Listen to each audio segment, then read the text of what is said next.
Iya, saya mau perlu kita pisahkan dulu ormas preman ini.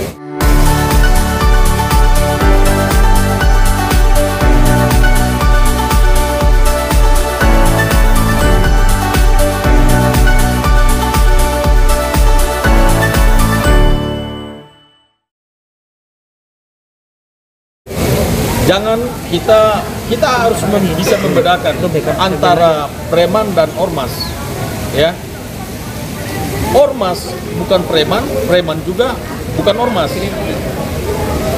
Sesuai dengan amanah Undang-Undang Organisasi Masyarakat nomor 16 tahun 2017, itu tupoksinya ormas itu jelas, yaitu organisasi ini dibentuk atas kesadaran sendiri, kemudian tupoksinya adalah mendukung program pemerintah, bakti-bakti sosial, dan keagamaan.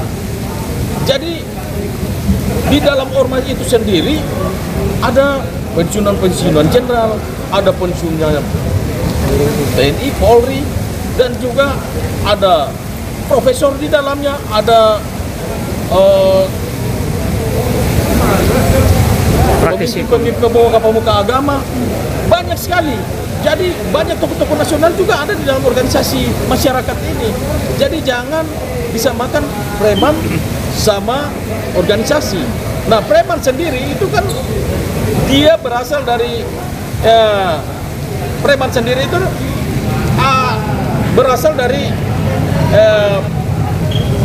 preman jalanan. Dari jalanan. Preman itu bahasa dia akar katanya itu apa namanya? Freeman. Freeman berarti bebas. Jadi manusia bebas. Tetapi tindakan-tindakan kriminal ini yang disebut premanisme. Jadi kita harus pisahkan ini dulu. Makanya jangan sebentar-sebentar orang mengatakan bahwa basmi, bubarkan ormas ini, tangkap Hercules, bubarkan GRIP, itu nggak benar, ya. Jadi jangan menjustifikasi seperti itu. Tapi dikaitkan dengan nama besar Hercules yang juga sebagai mantan preman sekarang ini, Bang, gimana? Ya, kalau ada oknum GRIP tadi kan sekjen, kalau rekan-rekan wartawan tadi lihat nonton iNews, itu kan sekjen GRIP sudah menjabarkan secara terang benderang bahwa yang melakukan tindakan kriminal itu adalah oknum dan bukan, bahkan ada yang bukan anggota GRIP. Jadi kalau yang oknum itu dia bersalah, ya oknum itu saja yang ditindak, oknum itu saja yang dihukum. Ingat bahwa Pak Hercules sendiri itu tidak kebal hukum di mana-mana di dalam penyampaiannya kepada ketika dia membentuk organisasi GRIP ini di daerah-daerah, dia datang dalam sambutannya dia katakan bahwa tidak ada yang kebal hukum. Kita harus bersinergi dengan TNI Polri, kita harus mendukung program-program pemerintah, termasuk ketua umum pun tidak kebal hukum. Seperti itu. Jadi jangan kita sebentar-sebentar apa-apa orang lain yang berbuat kesalahan selalu dilimpahkan ke GRIP. Nah, ini opini yang sedang dibangun. Maksudnya apa?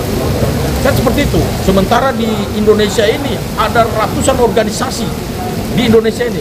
Tapi cuma GRIP yang disorot. Tapi ada unsur politis juga nggak sih, Bang, abang menilainya ini? Saya duga begitu. Ini ditunggangi oleh politik. Jadi saya menduga seperti itu. Nah, sasaran tembaknya kita sudah tahu pasti. Tapi saya nggak bisa bicara di sinilah. Sasaran tembaknya siapa? Ya jelas bahwa Pak Hercules ini terus yang menjadi sasaran tembak daripada elit-elit politik yang mencoba menjatuhkan pemerintahan yang sudah dipilih secara konstitusi. Oke, tapi Bang, ada unsur lain nggak, Bang, dalam konteks motif ekonomi nih? Misalkan salah satu kan yang kencang paling di Jawa Barat nih, Bang, ya, yang penolakan GRIP khususnya di Jawa Barat terkait keributan juga dengan KDM, Bang, ya. Apakah ada unsur motif ekonomi juga? Ada yang merasa lahannya terganggu, Bang, atau seperti apa, Bang? Bisa saja. Jadi bukan cuma politik, tetapi dari sisi ekonomi itu kami menduga itu semuanya. Jadi mereka mengambil kesempatan di sini, lalu mulai menyerang karena mereka melihat bahwa GRIP ini kan besar. Lalu kemudian saat ini dikait-kaitkan dengan Pak Prabowo. Ingat bahwa betul secara emosional ada kedekatan Ketua Umum GRIP dengan Pak Prabowo. Saya sendiri anggota Gerindra sampai hari ini. Sampai saat ini di kantong saya ini ada KTA Gerindra. Tetapi harus dipisahkan Gerindra dengan GRIP. GRIP ini hanya secara emosional mereka GRIP ini mendukung Pak Prabowo. Tetapi dia tidak berafiliasi dengan Gerindra atau dengan Pak Prabowo. Jadi secara emosional. Jadi jangan ada dugaan-dugaan bahwa Pak Prabowo melindungi, membackingi. Itu semuanya tidak benar. Ada pesan untuk masyarakat Bang terkait image negatif GRIP ini? Pesan saya kepada masyarakat, jangan kita melihat segala sesuatu itu cuma apa kata orang. Tapi kalau ada masyarakat penasaran, datanglah ke Jakarta, ke kantor GRIP, bertanya apa sih sebetulnya yang sedang terjadi. Jadi jangan cuma menjustis bahwa GRIP itu jelek di mata masyarakat. Ingat bahwa di dalam GRIP itu kita harus bersyukur kepada Pak Hercules, karena Pak Hercules ini ketika dia bentuk GRIP ini, dia banyak mengumpulkan orang-orang yang kehidupannya di bawah rata-rata.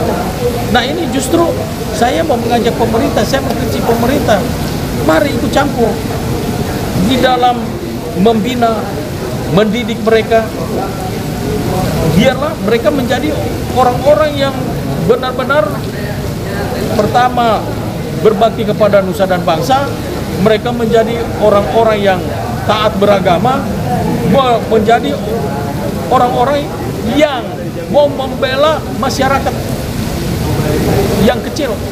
Jadi Hercules ini membentuk GRIP ini, mestinya pemerintah harus bekerja sama dengan GRIP ini untuk membina orang-orang ini supaya mereka nggak salah jalan. Karena ingat bahwa saya mau pastikan ya, sekali lagi closing statement saya di iNews TV, preman juga manusia, preman juga anak bangsa. Jadi kalau mau berantas mereka, kami setuju pemerintah buat satgas memberantas preman. Kami sangat setuju, kami dukung itu. Tetapi cari juga solusi buat mereka, karena mereka punya istri dan punya anak. Bukalah lapangan pekerjaan buat mereka, sehingga mereka juga punya, kalau perut ini kenyang, dia nggak akan berpikir macam-macam. Sekali lagi saya mau tegaskan bahwa orang lapar itu bisa lebih nekat dari polisi dan tentara. Justru yang harus dibasmi itu preman-preman yang berseragam. Mau urus izin harus pakai uang 50 juta, 100 juta, 1 miliar, 2 miliar. Urus tambang itu minta izin semua. Tender-tender proyek itu harus ada bridging, ada uang di depan dulu. Kepala dinas, bahkan dirjen, menteri-menteri, ya itu harus yang gini-gini yang harus berantas ini, preman-preman di balik seragam.